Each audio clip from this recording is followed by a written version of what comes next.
Hi guys, welcome back to my channel. Today we are going to look at a very important subject to language learners. We're going to learn 5 steps to take so that we do not lose the language we have learned. Remember, there is a saying that goes, when you don't use a language, you lose the language, and it's so true. But we do not want to make years and years of investment and money to go to waste. We want to keep the language, we want to be fluent in it, we want to not to forget, so that when opportunities arise, we can be up to the task. Okay, so today I'm going to be helping you with that, and I'm going to be using 5 steps to do that. Now, why am I doing this video? I'm doing this video because I know a lot of people have learned various languages: Chinese, Tree, French, English, whatever language you have learned, like a second language that you have acquired or become fluent at a certain level, and for some reason you have lost it because you haven't had that opportunity to lose it. It is very common for that to happen because, first of all, you do not live in the target language where the language might be spoken on a daily basis. Secondly, you might not even be in the industry or in an industry where the language is used predominantly or very often, so you do not get that chance to interact in the language. It is only natural that you will lose the language over time, right? But there are some steps you can take so that you do not lose that language, and that is why I'm here today. And so, without wasting my time, let's get into it. The very first one, I do highly recommend that you teach the language. Now, I am going to be using French as the reference language because that is the language I have learned over time and spent so many years perfecting, right? So I'm going to make a reference to that, but that can apply to any other language at all. So bear with me when I mention French. All right, just imagine your language in place of French. Okay, so for example, during the COVID time, when we were not in school, when we were just at home and there was no movement, nothing going on, I decided to start a free French class, and I titled it Class Fantastic. It was a great time. I got to teach people for free, and my objective was to help me not forget the language. I knew that that amount of time just staying at home, relaxing and doing nothing and not practicing the language, I was going to suffer when we resumed school or when I went back to work. And so I decided, I came up with an idea. Look, let me just organize a free French class, online free French class, and it was fantastic and it was a huge success. And I was able to teach people, and at the same time as you're teaching people, you're revising. At the same time, you're doing research, you are always speaking the language, it's always keeping you on your toes. That was my objective. So at the end of the day, I helped myself and I helped others, and that was a great feeling. At the end of the day, it became a business, even though I had not initially planned it to be. It became like a side hustle, and I got clients out of that. It was a very intensive 1 month, kind of 2 month initial free classes. Then it went on progressively, and then finally it died out because we had to go back to work and I had to go back to school and so many other things.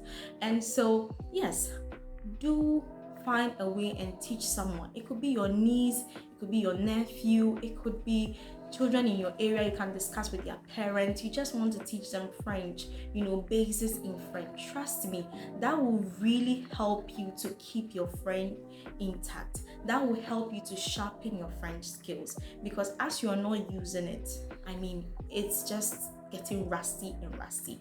So get that opportunity. Maybe you don't want to make it a business, that is okay, but you can decide to do that. If teaching is not your thing, maybe the next steps can help you with keeping your language or keeping yourself on your toes with the language you have learned. So the second step, which I really love, is that you should definitely join a community that promotes the speaking of the language. I cannot emphasize this enough.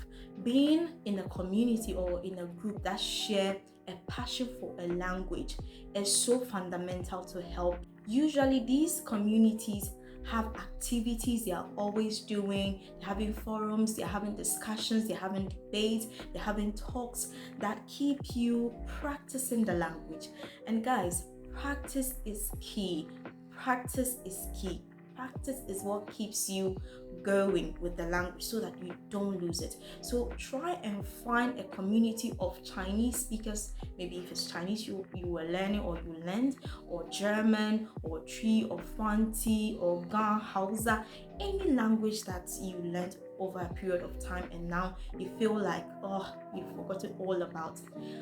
Find a group that is dedicated to promoting the speaking and learning of that language, and trust me, it would be revived. I would highly recommend Univa in Ghana for those of us who are learning French or have learned French for a period of time, because they have the vision to help people speak the language and practice it. They organize like tours, they organize like picnics, and everything is in French. Paintings in French. We go there, we have fun, we play games, we speak. People of diverse levels, right? Diverse levels. So you don't need to even feel like, oh, I don't know how will I be part of this discussion. Just come there, just listen, just be renewed. Let that passion be rekindled for the language. Meet other people who share, that vision or that inspiration or that passion for the language, and you see that something will spark in you, something will begin in you, like some sort of a revolution. And it's such a powerful thing. So I would highly recommend that. There are other places I know of. I will try and make note of that in the description box. What they do is that they meet at restaurants, different places, and then they have a topic beforehand. They have a WhatsApp group, they share it and discuss it. I'm yet to go to that, so I would definitely recommend when I go and I see how things are done there, because I've heard they have that for diverse languages: English, French, Tree, whatever, you name it. And it is such a fantastic idea. I also highly, highly, highly recommend language clubs in various tertiary institutions. I don't know if secondary institutions have that or primary schools have that, but when I was in SHS, we had that. That's high school, secondary school, and in the university we had that as well, and it was brilliant. We had the French club, the Spanish club, and all the other clubs, but I was familiar with the French club and the Spanish club. I was part of the Spanish club for salsa and for the French club for theater or acting, and it was amazing. All those people that were active in those clubs are now doing so well with the language. They were very intentional, and that is what you should do, especially if you are a student right now learning the language, or maybe pursuing a career that is in line with learning another language or a foreign language. It is great for you to join such a club if you find yourself in school and participate in the activities. It's all about practice. There is not much you can do in class or during tutorial session, but there's so much more you can do during club meetings. The French club, we had the poetry, we had the singing, we had the dancing, we had the theater, we had the news speaker journal, and it was fantastic. So whichever interest you find yourself, you go there and you enhance your language skills, and it's so vital in Ghanaian culture. When you are sometimes overly passionate, or maybe even passionate about something, and you're all over the place about the thing, is kind of discouraged or looked down upon. You are known as like oversabi, like you are doing too much. But trust me, in language you must do too much, because you are not in the country that the language is spoken. So you really, really, really, really need that extra push, because you need to be surrounded by speakers. Okay, and you being part of that club will really, really push you. I really endorse the clubs in schools, so you can join and be a part of it. All my seniors who were very active in the club activities are now most of them I know are lecturers of the language, and it's so fascinating that people that we saw in class acting, having fun. It's just a fun activity, just enjoying yourself, challenging yourself as well, and they becoming lecturers is so beautiful. Maybe yours is not education, but trust me, that will go a long way to help you. Even the networking, even the experiences, they are worthwhile.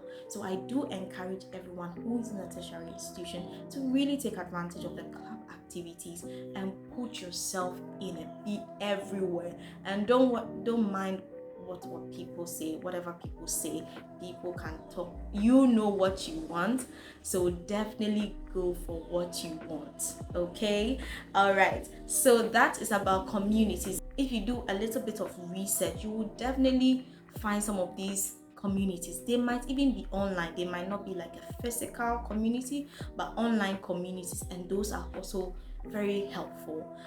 We are moving on to the third point, and in our third point, it's quite related to the community aspect. This is about creating a network of friends who are like-minded in your language learning journey. And so I have friends that only speak French with me. Whenever we meet, whenever we text, it's always in French. It's like an unspoken rule. Nobody even starts with English, because we know that we want to keep ourselves abreast of, the new terminologies, the new words, so that we do not lose our accent, so that we are always in touch. We're always in touch with opportunities and the like. And so I would encourage you to find a group of friends who are like that and have established that unspoken rule with them, because when my friend starts in French, I have to flow, and he's very good at that. I have one particular friend who is so good at that, and he helps me so much. He helps me and he keeps me accountable, and so I am also pushed to also speak to others and keep them accountable, because as I said, it's all about practice. Practice really makes perfect. It's such a simple statement, yet so powerful. And so I would recommend, talk to your friends. You guys should come to an agreement, a pact, and hold yourselves accountable to that. Because you may never know when an opportunity will pop up. It is so beautiful when it comes and you're ready and you haven't forgotten your French or whatever language you're learning. So definitely look into that. Now, to the next thing, I am going to talk about surrounding yourself with content of your language. Now, this is so important that I recommend that you incorporate it into your daily routine. I had a friend, she does Spanish, she's studying Spanish as her master's, and one of the things she did that I always was astonished about was that whenever she woke up and did all her things she had to do in the morning, she went straight to her laptop and started playing Spanish telenovelas and all of that while I was just sleeping. And I was like, girl, you already speak the language. What else are you looking for? But I think that is such a smart thing to do, because with language, you never arrive. You're always on a journey of being more fluent, more sharp, more abreast of the new things that are happening in the language and the culture as well. So definitely do that. If it's music you love, you can't live without music. Try some Russian music, some French gospel songs, some Chinese, some Korean, some Bengali, some Persian, Turkish songs. That will keep you going, because you need that. You need to be always sort of like surrounded by the language. I have a good friend who loves RFI, the French radio. I don't really like RFI. I don't listen to RFI. I listen to other things, but she loves RFI. RFI is her thing, So every time when she gets the opportunity, she's listening to RFI. And that is so brilliant, because you're training your ears, you're keeping your ears very much trained with the French, and you're hearing new vocabulary, you're being challenged. What does that word mean? I think I've heard that before. D'accord. it keeps you on your toes, and it's a very great exercise. As for me, I love YouTube videos, and so I watch YouTube channels that are in French, that are in line with my interest. Always do something that you are interested in. Don't go and do RFP like me. I don't care much about news. All right, she cares about news, so she listens to RFP. I don't really listen to that. So listen to what you like. Watch what you like. I enjoy things like Easy French. Okay, Easy French is a fantastic YouTube channel, and they deserve all the hype in the world because they are amazing. They interview people in French, so you hear all sorts of phrases, street French, words that you've never heard before, but you've learned French for so many years, and these people are saying this because classroom French is different from roadside French. And so they interview people in France, and you can hear the accents and the different tonations, and it's like, ooh, wow, and it's fantastic. I will link their YouTube channel below so that you check them out. They are amazing. A team of amazing people. I cannot emphasize that enough. And I also listen to Ça commence aujourd'hui because it's kind of like opera to me. Sometimes I just find some of the things interesting because it's different cultures, and so they have certain beliefs, we have certain beliefs or certain ways of doing things. So I find it very interesting, right? When they invite people to share their stories and all of that, it's amazing to me. And so many other channels. I love music as well, so I listen to some really nice, charming, Afrobeatish, French French music that will just keep me on my toes. And try not to make it a chore. Try to make it something that is part of your everyday life. When you're washing bowls, when you're cleaning, you can leave that on to play, and it can go on and on and on. Subconsciously, you're learning, right? Don't make it a chore. Don't be like, oh, now I have to wake up. And no, not necessarily that. We just want you to always keep an atmosphere of French around you, or whatever language, let's say Chinese or Chi or Hausa or Swahili even. Yeah, I love Swahili. So definitely work on that, and you'll be proud of yourself, and so many memories will come to you, so many words will start popping up to you. You'll be like, okay, I still got it. You still got it. It's just very receded in your memory, and some obviously forgotten, but when you start to slowly get back into the groove, you find that you can be, at whatever level you used to be. I also encourage you to write an exam. If there's an international exam to certify your level in whatever language, I recommend that you take it when you have the opportunity, because sometimes I realize that when you don't take it and then there is a bigger opportunity, then you miss out on it. Then it's like, oh, I can't go to this place, or I can't go to this school, or I can't do this because I didn't write my DELF-DAF, which is a French international exam. And that is very disheartening. So you can make it a point. This year I'm going to write my DELF-DAF to get myself certified that I can really speak French, by the France Ministry of Education. And so let's do that with other subjects as well. If you can, I would advise that. And to my final point, we have the value of travel. Now, I have had the opportunity to travel to Benin for my year abroad. I did not go to France. I had a scholarship to go to Benin, and that was a unique experience. That was an experience of a lifetime. And so I would really encourage you to travel. That is the fifth point. Travel to the country where the language you're learning or you learned is spoken, where they are natives of the language, or it's like a second language and it's widely spoken. It's very, very necessary. One of the main things that I value about this practice is that it forces you to come out of your shell, because you go to the market, you need to speak French. You go to church, you need to converse in French. You are sitting on the keke, no, that's the bike, the keke. You are sitting on it. You need to bargain in French. You need to do everything. Basically, most of your interactions, all of your survival depends on your ability to speak. And your friends and your Google Translate will not always come through for you, especially when you are, you got to go. So that was really like a push for us when we got there. I mean, we had learned the language in theory, but to really be in everyday life situation practicing the language was another experience altogether. And so I would encourage you, it doesn't have to be in Europe, it doesn't have to be in America or any other country that it's expensive to travel to, so that's like, oh, it's expensive to go here, so I can't go.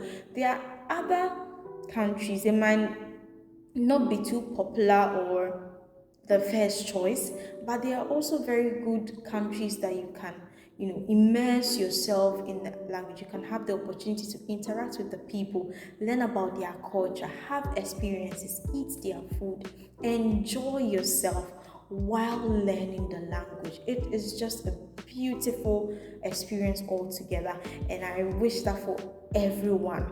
No matter the language you are learning, try to travel if you can to that place where the target language is spoken. If you can't, you can save up. Airline tickets are crazy right now, but you can go to Togo by car. It's stressful. I mean, the last time I heard Cote d'Ivoire, going to Cote d'Ivoire is extremely stressful by bus, but it can be done. Yeah, and I'm hoping to go to Cote d'Ivoire soon because it's a lovely place and they won the World Cup.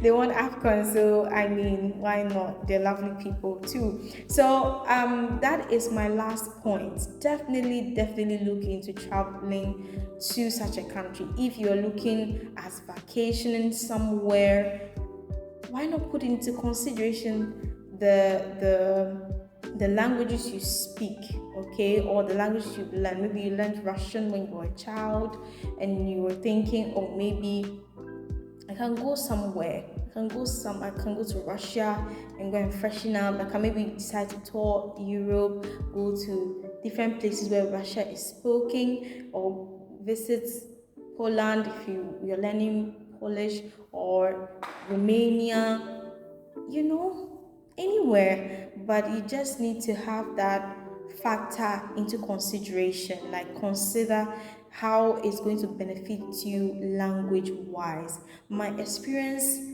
for the year abroad, I cannot detail it in one video. It was the best years of my life, one of all the best years. Most of the time I spent there were the best times of my life. It was so great. I miss all the hunger pangs and all of that, the not having money and all that sort of wahala. I still really enjoyed my year abroad experience, and when I came back, I realized that I'd really built some form of confidence with the language that no one could take away from me, because I had been through it with the language, making mistakes but getting your points across, learning jokes in the language, hearing people talk behind your back in the language, and you're just like, these people. And all of that, singing your favorite worship songs in French, learning eating French food. I can't even begin to tell you. It was just like it solidified my learning journey so much, and I wish everyone will have that opportunity. And so thank you so much for watching this video. I hope these 5 points were helpful, and yeah, see you in my next video. Make sure to like, subscribe, and definitely there are more language content coming up your way. All right, take care, keep learning, keep practicing, guys. It's so basic. Practice makes perfect, but it's so basic, but it works magic. So let's keep practicing. Au revoir. Choose.